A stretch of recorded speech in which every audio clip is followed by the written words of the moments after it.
Hello my dear students, SPM classes में आप सभी का हार्दिक स्वागत है। आज ये वीडियो जो आप देखेंगे अभी जस्ट कंप्लीट मैं करूँगा इसको। इस वीडियो के बाद मैं एक सीरीज चलाने वाला हूँ आपके यूपी बोर्ड 2022 के लिए, और उस सीरीज का नाम होगा कुछ इस तरह, हो सकता है नाम में थोड़ा बहुत चेंजेस मैं कर दूँ, बट नाम ये होगा कि बस इतना पढ़ लो या इतना ही काफ़ी है, या most expected topic of UP board 2022। ठीक है, और वो एक आप इतना तो समझ सकते हैं कि एक वीडियो में कंप्लीट होगा नहीं, तो वो सीरीज चाहे 10 जाए, 20 जाए, 30 जाए, बस उतना ही आप केवल पढ़ लीजिए। हम 100% की गारंटी नहीं लेते, बाकी यूट्यूबर्स करते हैं कि 100% से और इसी में से फंस जाएगा, लेकिन हाँ मोर देन 90% की गारंटी मैं लेता हूँ, क्योंकि पिछला लास्ट 10 ईयर का एक्सपीरियंस हमने ये देखा है कि जब जब एक्सपेक्टेड क्वेश्चन हमने बनाया है, मैक्सिमम से मैक्सिमम क्वेश्चन फंसे हैं। कभी कभी तो मोर देन 95% भी गया है, बट फिर भी हम 90% की आपको श्योरिटी देंगे ज़रूर कि इसमें से अगर आप पढ़ लेंगे, बस और कुछ मत पढ़िए। जितना भी इस वीडियो के बाद जो हम श्रृंखला चलाएंगे, अभी इसमें हो सकता है कि इसका न्यूमेरिकल भी कवर करें, जैसा आप लोगों का रिस्पॉन्स होगा उसके अकॉर्डिंग ये करेंगे। ठीक है, तो प्रिज्म के लिए वैसे अगर हमने कहा कि अगर आपकी रिक्वायरमेंट होगी, कमेंट में आपके आएंगे कि हाँ इसका न्यूमेरिकल भी बता दीजिए, तो एक वीडियो और प्रिज्म के हम अपलोड करेंगे, अदरवाइज यहीं पर ख़त्म। अब हम श्रृंखला स्टार्ट करेंगे, उसमें फिजिक्स फर्स्ट से स्टार्ट होगा, और उसमें ऐसा नहीं कि फिजिक्स फर्स्ट का ही होगा, फिजिक्स फर्स्ट सेकंड का कॉम्बिनेशन होगा, क्योंकि पेपर में ऐसा थोड़ी आता है आपके कि पेपर 1 का है, पेपर 2 का है, वो तो कंबाइंड पेपर एक फिजिक्स का पेपर बनेगा 70 नंबर का आपका। तो इसलिए उसमें हम कोशिश करेंगे कुछ ऑब्जेक्टिव, कुछ वन लाइनर, कुछ एकदम शॉर्ट आंसर टाइप और कुछ लॉन्ग आंसर टाइप, मतलब वेराइटी ऑफ क्वेश्चंस होंगे उसमें। 4, 5, 6, 10 क्वेश्चन की जो भी श्रृंखला हो, मैक्सिमम हाफ एन आवर की वीडियो होगी, ताकि आपको बोरियत भी ना फील हो, और ये श्रृंखला चलती रहेगी। ठीक है, तो आइए आज चलते हैं प्रिज्म वाले केस में कि अगला टॉपिक क्या है। ठीक है, प्रिज्म द्वारा वर्ण विक्षेपण हमको पढ़ना है इसमें। ठीक, तो आपका हेडिंग ये है कि सूर्य के श्वेत प्रकाश का प्रिज्म द्वारा विचलन एंड परिक्षेपण, that means deviation and dispersion of white light of sun by a prism. ठीक है, तो सिंपल ये पिछले वाले में आपने देख चुके हैं आप लोग कि एक तो प्रिज्म द्वारा 2 बार प्रकाश का अपवर्तन होता है, ये आपने देखा है। प्रिज्म के पदार्थ का अपवर्तनांक, प्रिज्म कोण तथा न्यूनतम विचलन कोण में आपस में क्या संबंध है, that means derivation of prism formula, last video में आप देख चुके हैं। तो देखो, अगर ये मान लो कि वाइट लाइट ऑफ सन है, यानी श्वेत प्रकाश है, प्रिज्म पर आपतित होगी, तो सबसे पहले ये आपका प्रिज्म द्वारा, यहाँ तो विचलन और परिक्षेपण हेडिंग में लिखा है, लेकिन एक वर्ण विक्षेपण आप समझ लीजिए, आपने हाई स्कूल में पढ़ रखा है। सूर्य के श्वेत प्रकाश का प्रिज्म द्वारा अपने अवयवी घटकों में विभाजित हो जाने की प्रक्रिया को वर्ण विक्षेपण कहते हैं। अवयवी घटकों मीन्स आप जानते हैं सूर्य का श्वेत प्रकाश 7 रंगों का मिश्रण है। वो आप एक शॉर्ट फॉर्म भी इस्तेमाल करते हैं, VIBGYOR, VIBGYOR। ठीक है, ये 7 कलर का मिश्रण होता है सूर्य का श्वेत प्रकाश। तो जब प्रिज्म से इसको गुजारा जाता है तो वो अपने अवयवी घटकों में विभाजित हो जाता है। तो इसमें पहली घटक और आखिरी घटक बीच में हमने छोड़ रखा है, आप उसको समझ जाएंगे कि ये देखो, हमने इसके लिए कहा ये रेड और ये वायलेट। ठीक है, रेड मीन्स लाल और वायलेट मीन्स आपका बैगनी हो जाता है। ठीक है, तो आप ये जानते हो कि हमने दिखाया था कि सूर्य का श्वेत प्रकाश आया तो ओरिजिनल रूट देखो डॉटेड लाइन से आगे ऐसे बढ़ा दिया। अच्छा हाँ, एक चीज़ आपको ये लगता होगा कि बीच में कलर क्या है, तो हमने कहा VIBGYO, याद रहेगा। V फॉर वायलेट है, I फॉर इंडिगो है, B फॉर ब्लू है, G फॉर ग्रीन है, Y फॉर येलो है, O फॉर ऑरेंज है, R फॉर रेड है।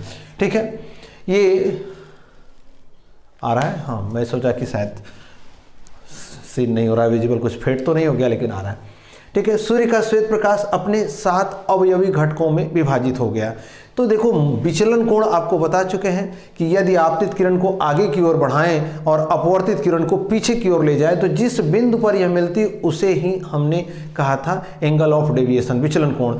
तो देखो रेड, ये रेड के लिए है, ये रेड, और ये लास्ट वाली वायलेट है। ठीक है, बैगनी, ये ऑलरेडी आपको पता है कि आखिरी वाली हमने ये कहा, और ये लाल, तो लाल रंग का विचलन कोण कितना है, मूल रास्ता ये ओरिजिनल पाथ ये था, तो इससे यहाँ, और विचलन कोण को आप किससे दिखाते हो, डेल्टा से।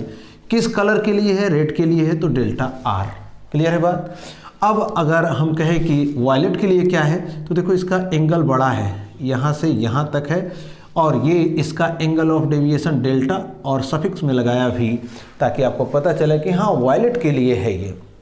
तो हम क्या देख रहे हैं कि सूर्य का जो श्वेत प्रकाश है अलग अलग अवयवी घटकों में विभाजित हो गया, उसको तो हमने कहा है कि विचलन कोण है, ठीक है, सॉरी वर्ण विक्षेपण है, ये आप पहले भी जानते थे। आज की नई चीज़ क्या है, हम इन अलग अलग जो विचलन कोण हैं इनके बीच में हम रिलेशन अब देखने वाले हैं कि क्या होता है, ठीक है। तो देखो आप देखेंगे कि यहाँ हमने एक ये जो रेड वाली लाइन है और जो वायलेट वाली लाइन है इसको पीछे की ओर भी बढ़ाया, देखो, और पीछे की ओर जब बढ़ाते हैं तो डॉटेड लाइन हमने दिखाया है, देखो यहाँ से यहाँ यहाँ यहाँ ये, और ये देखिए इसको बढ़ाया है। तो इन दोनों के बीच जो कोण एंगल बन रहा है उस एंगल को ध्यान से देखिएगा। यहाँ की डॉटेड लाइन है उसको अभी नाम नहीं दे रहे हैं, नाम थोड़ी देर में दिखाते हैं आपको। ये बीच का एंगल, ये हमारे मार्कर को देख रहे होगे आप, अगर यहाँ एंगल लिखेंगे तो बहुत छोटा दिखेगा, इसलिए यहाँ एरो हेड इंडिकेट करके हम यहाँ थीटा लिख रहे हैं, यानी ये एंगल इसकी बात कर रहे हैं। तो ये है क्या भाई, देखो थीटा जो है ये डेल्टा वी, यहाँ से यहाँ तक में अगर डेल्टा आर को माइनस कर दे तो यही बीच का एंगल तो जाएगा, that means delta V minus delta are. अब ये थीटा क्या है इसकी डिफिनेशन बाद में भी, थोड़ा सा अभी प्रीवियस फिर चलते हैं। हमने क्या कहा आपको कि ये वर्ण विक्षेपण तो आप समझ गए, विचलन भी आप जानते थे, परिक्षेपण आपको भी बताना है। लेकिन उससे पहले एक चीज़ ये कि सूर्य का श्वेत प्रकाश जो होता है वो सातों रंगों का मिश्रण होता है। अगर निर्वात यानी वैक्यूम या एयर में इन सातों कलरों का स्पीड जो होता है, स्पीड ऑफ लाइट, वो सेम होती है, डेट मीन्स 3 × 10⁸ मीटर पर सेकेंड। लेकिन अगर किसी मीडियम में यानी निर्वात और वायु को हटा दो, किसी अलग मीडियम में इन रेज को पास किया जाए तो सबकी अलग अलग वेलोसिटी होती है, सबकी अलग अलग वेलोसिटी, ध्यान रखिएगा इस बात को। और उस समय जिस भी मीडियम के थ्रू लाइट को पास किया जा रहा है उस मीडियम का रिफ्रैक्टिव इंडेक्स यानी माध्यम का अपवर्तनांक क्या होता है, वो फार्मूला क्लास 10th का है, लेकिन यहाँ रिवीजन करना जरूरी है उसका। n = क्या होता है, निर्वात या वायु, आप समझ गए होंगे, निर्वात में प्रकाश की चाल, ठीक है, निर्वात में प्रकाश की चाल अपॉन माध्यम में प्रकाश की चाल, माध्यम में प्रकाश की चाल, ठीक है। इसी को हम लोग शॉर्ट फॉर्म में इस तरह लिखते हैं, आपने हाई स्कूल में देखा होगा, n = C/V। C आप जानते हैं लाइट की स्पीड है इन वैक्यूम और एयर, और V फॉर वेलोसिटी, जिस माध्यम में आप लाइट को पास कर रहे हैं, ठीक है, उसकी वेलोसिटी है। अब यहाँ से एक चीज़ आपके दिमाग में आएगा, हमने कहा कि हर कलर का स्पीड अलग अलग होता है मीडियम में, ठीक है। तो किसमें किसकी स्पीड अधिक होती है, किसमें किसकी स्पीड कम होती है, अगर वो पता चल जाए तो हमें अपवर्तनांक उस माध्यम में पता चल जाएगा। तो ये आप जान लीजिए, ये एक कोड आप समझ लीजिए कि कांच में, यानी ये प्रिज्म तो कांच का होता है, आप सब जानते हैं, कांच में प्रकाश के जो सातों कलर हैं उनमें मैक्सिमम और मिनिमम को जान लो तो बीच वाला आपको पता चल जाएगा कि इंक्रीजिंग ऑर्डर में आ रहा है कि डिक्रीजिंग ऑर्डर में आ रहा है। तो कांच में बैगनी रंग की चाल स्पीड V फॉर वेलोसिटी और V फॉर वायलेट होता है तो बाय लिख देते हैं, आप समझ जाएंगे, ठीक है। V लिख देंगे तो हो सकता है कन्फ्यूजन हो। तो ये कांच में बैगनी रंग की प्रकाश की चाल सबसे कम होती है, दिमाग में रहे, चाहे नोट कर लीजिए आप, यहाँ लिख नहीं रहे, कांच में बैगनी रंग के प्रकाश की चाल सबसे कम होती है। अब आप ही बताओ, C तो नियत होता है, कांस्टेंट होता है, 3 × 10⁸ मीटर पर सेकेंड, और अगर V फॉर वेलोसिटी माध्यम में प्रकाश की चाल, और यहाँ माध्यम हम कांच बता रहे हैं और कलर कौन सा, बैगनी, तो बैगनी की प्रकाश की चाल सबसे कम, अगर डिनोमिनेटर सबसे कम है तो आप जानते हैं ये चीज़ सबसे हाई हो जाएगी। अर्थात अगर बैगनी रंग में प्रकाश की चाल सबसे कम है तो बैगनी रंग में अपवर्तनांक अपवर्तनांक क्या होगा, सबसे अधिक होगा, मैक्सिमम होगा। बात समझ में आ गई। और कांच में सबसे चाल सबसे कम हमने बैगनी रंग की कहा, तो हमने कहा कि मिनिमम और मैक्सिमम पे ज़्यादा आपको फोकस करना है। तो सबसे अधिक स्पीड कांच में किसकी होती है, सबसे अधिक स्पीड रेड कलर की होती है। V for velocity, R red यहाँ लिखा हमने सफिक्स में। कांच में लाल रंग के प्रकाश की चाल सबसे अधिक होती है, मैक्सिमम होती है सबसे अधिक। अब स्वाभाविक सी बात है, अभी जस्ट आपको बताया कि न्यूमरेटर जब सबसे हाई, डिनोमिनेटर जब सबसे ज़्यादा होगा तो इस पे सबसे ज़्यादा, और अगर डिनोमिनेटर सबसे अधिक होगा तो ये सबसे कम, क्योंकि इन्वर्सली प्रोपोर्शनल है ये। ठीक है, तो अगर लाल रंग के प्रकाश की चाल सबसे अधिक है तो इसका अपवर्तनांक यन रेड, ये क्या होगा, अपवर्तनांक सबसे कम माने मिनिमम। स्पष्ट हो गई बात। इसका मतलब है कि अगर ये दोनों हमको पता चल गया है तो यहाँ ये तो पहले से बता चुके हैं कि डेल्टा आर यानी लाल रंग का विचलन कोण कम होता है और डेल्टा भी अधिक होता है। तो ये दो चीज़ें आपको दिमाग में रखना है। ये ऑब्जेक्टिव टाइप के क्वेश्चन जो बनते हैं आपके, उसमें ये पूछ लिया जाता है। ठीक है, अब आ जाओ इसके बाद इस पे। ठीक है, तो जस्ट अ सेकेंड, स्क्रीनशॉट लेना है तो ले लीजिए। हाँ, तो आपने ले लिया होगा। अब देखो ये परिक्षेपण, डिस्पर्सन, और ये कैसा डिस्पर्सन होगा, एंगुलर डिस्पर्सन होगा, यानी कोणीय परिक्षेपण। तो किन्हीं भी दो रंगों के लिए, यहाँ तो हम रेड और वायलेट यानी मिनिमम डेविएशन और मैक्सिमम डेविएशन के लिए रहे।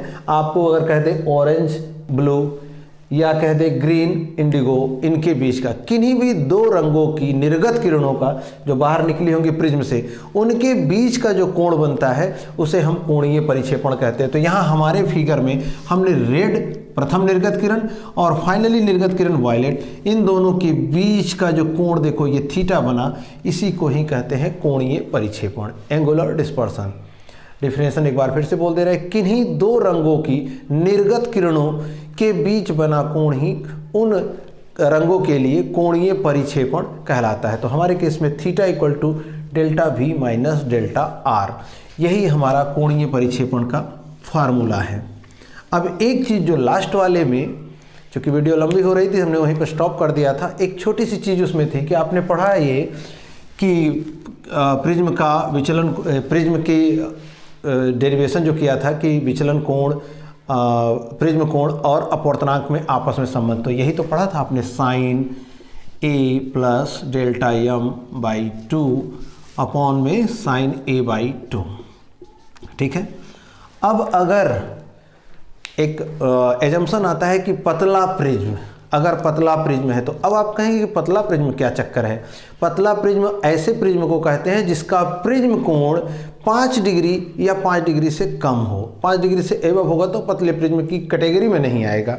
तो जब पतला प्रिज्म होगा तो उस समय डेल्टा यम भी छोटा होगा, और ये स्टार्टिंग से ही क्लास 10th में भी आपने देखा, और जब रिफ्रैक्शन स्फेरिकल सरफेस पे हम लोगों ने पढ़ा था, कॉनकेव सरफेस या कॉन्वेक्स सरफेस पर, उसमें भी दिखाया था कि यदि एंगल रेडियन में मापे जाएं और एंगल का मान बहुत कम हो तो sine I equal to just I, याद आया, tan अल्फा बराबर अल्फा, इस तरह का एजम्पशन लिया था उसमें। सिमिलरली यहाँ आप कहेंगे कि यदि पतला प्रिज्म होगा तो साइन ये आई ही तो था, ये साइन आर ही तो था, तो उस समय क्या कहते हैं, sine I equal to i, याद रहे, यानी sine A plus delta m by 2 equal to, हम लिख रहे हैं A plus delta m by 2, again sine A by 2 that mean sine r equal to r की बात कर रहे हैं, तो यही होगा।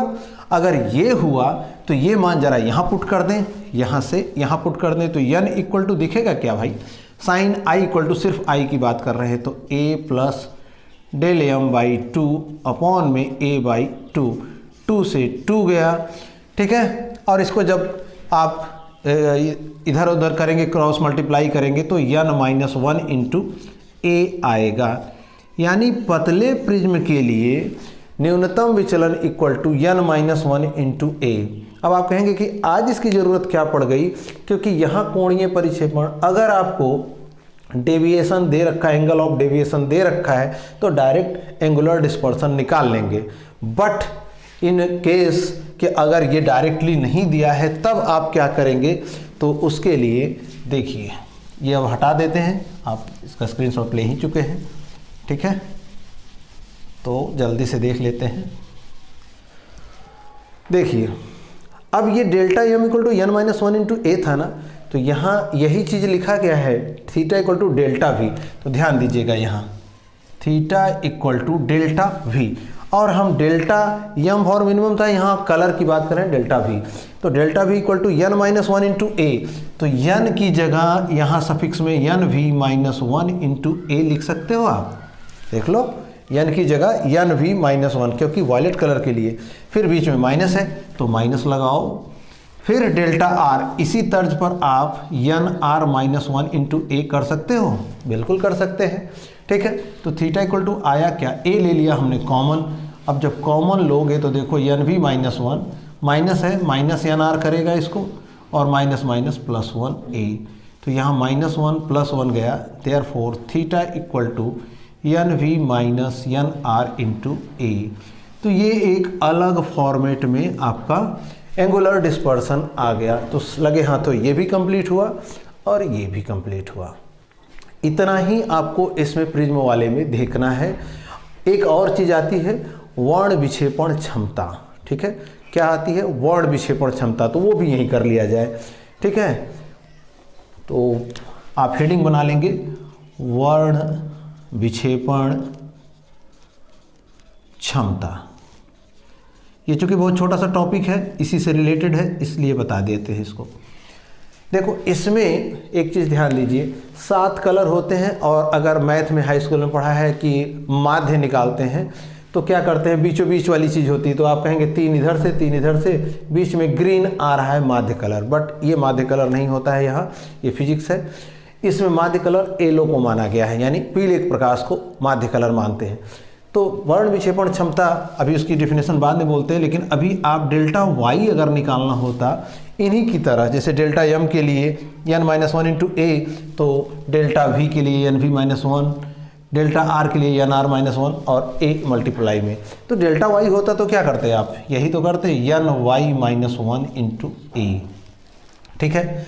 तो वर्ण विक्षेपण क्षमता कुछ नहीं है, इसे ओमेगा से डिनोट करते हैं, और होता क्या है ये कोणीय परिक्षेपण तथा माध्य रंग के विचलन कोण के अनुपात को ही वर्ण विक्षेपण क्षमता कहते हैं। ये क्या है कोणीय परिक्षेपण, डेट मीन्स थीटा अपॉन में हमने क्या कहा माध्य कलर के विचलन कोण, माध्य कलर का विचलन कोण क्या है डेल्टा वाई के अनुपात को ही तो हमने कहा कि कहते हैं वर्ण विक्षेपण क्षमता। अब ये थीटा की वैल्यू अगर आप रखोगे यहाँ से आगे, अगर इसको बढ़ाएं, थीटा की वैल्यू यही तो थी delta V minus delta are बटे डेल्टा वाई, तो आप कहोगे ये नया फार्मूला हो गया।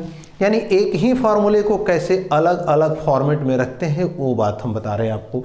ओमेगा इक्वल टू थीटा बटा delta Y due to definition, according to definition.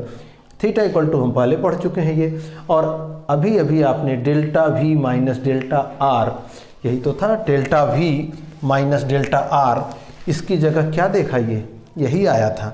अगर इसको अब यहाँ सब्स्टिट्यूट करें तो देखो क्या दिखेगा n we minus N r into A, देखा अपॉन में डेल्टा वाई, इसीलिए डेल्टा वाई हमने आपको पहले सजा के यहाँ रख दिया था कि इसकी ज़रूरत अभी हमको पड़ेगी। तो ये क्या है N Y minus 1 into A, तो ए से ए गया।